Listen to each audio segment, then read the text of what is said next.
Howdy, folks, and welcome back to Healthy Humor. I'm your host, Doc MB.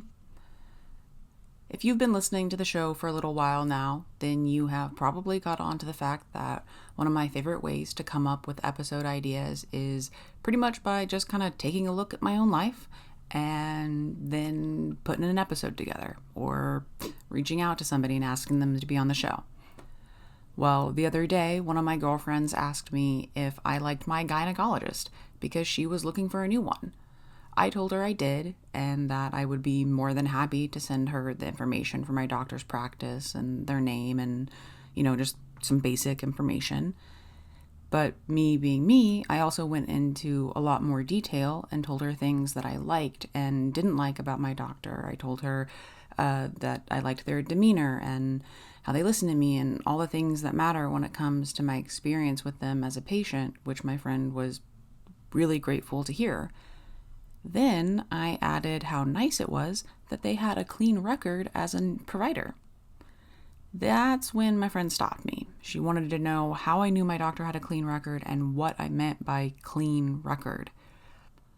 I told her what I meant and, how I found my information, but that got me to thinking, how do most people find or pick a new doctor? So I asked a few friends, including everyone's friend Google, and like I thought, most people use personal references or word of mouth to find new doctors. They have a conversation similar to the one my friend and I had that usually goes something like, "Oh, hey, do you like your kid's pediatrician? Like, who is that?" And then someone says, "Oh, we take little John to see Dr. So-and-so at so-and-so clinic. Do you like them? Yeah, they're great. I will send you their information. Great, thanks." And then maybe the parent who is looking will ask a few other parents, but very often that one mediocre referral is all it takes for someone to pick a new doctor. So I'm going to tell you what I told my friend the other day, plus a few more details, because she asked me at a Galentine's party when I wasn't fully prepared to answer, and you never asked. But you did decide to listen to this episode, so hopefully you do want to know more. There are websites to rate professionals in just about any field. There are websites to rate teachers and mechanics and lawyers and accountants, and most certainly doctors too. There are more popular ones like ratemds.com and healthgrades.com. Websites like these typically use patient feedback as their primary system for rating providers. They rely on answers to questions about things like trust or ability to explain issues, how well the provider listened, if the provider treats patients respectfully, things like that.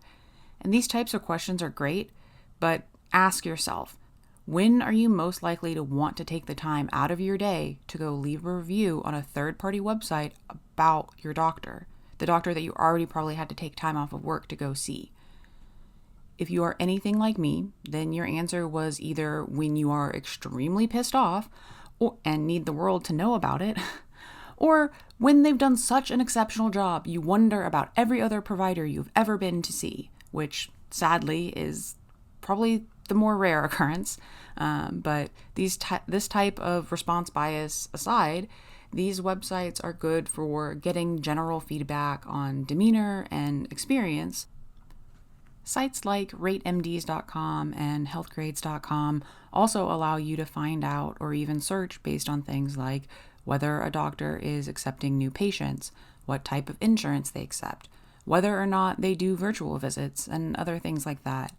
These sites also typically allow you to search for other types of providers, not just MDs, so you can look for dentists or physical therapists, but their main focus is definitely on MDs and DOs, so, your traditional medical doctors, your doctors. And if they have information on other types of providers, it is usually not many other types, just like a handful of other types.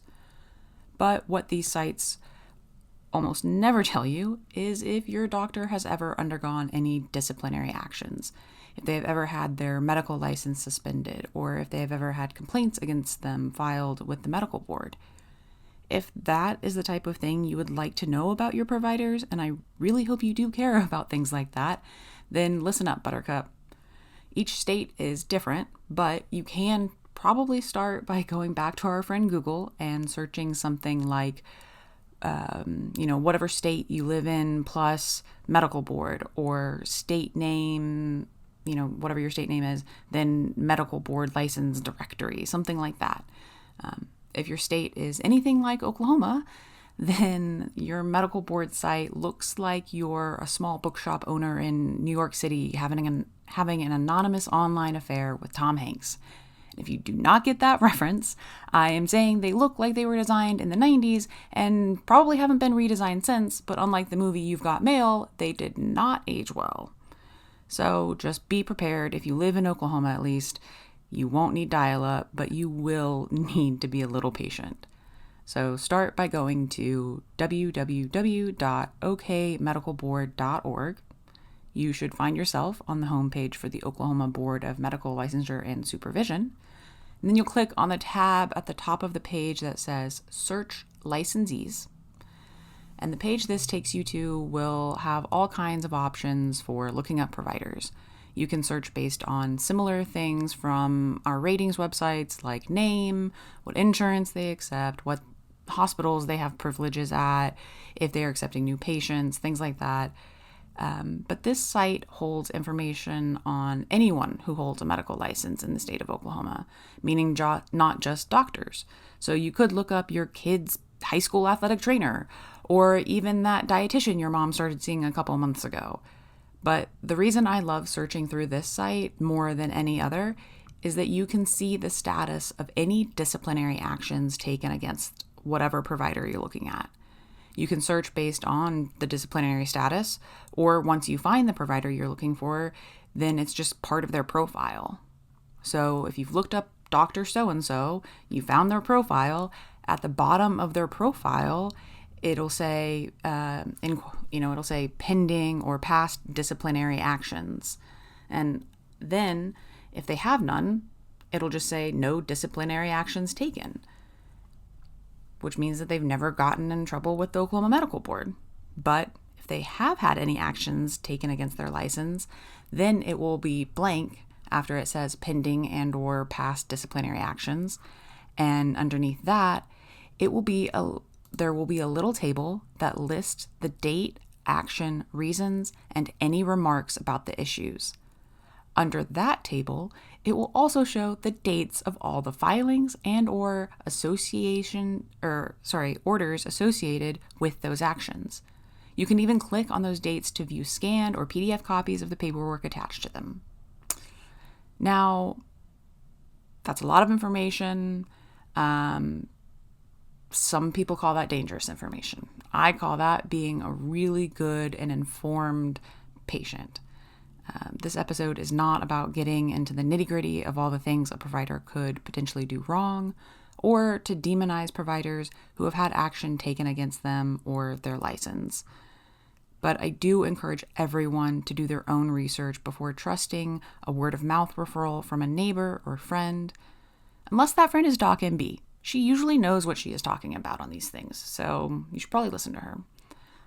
And if you really like what she says, you could probably also go follow her on social media, but that's really up to you. Well, until next time, I guess. I hope everyone has a happy and healthy day.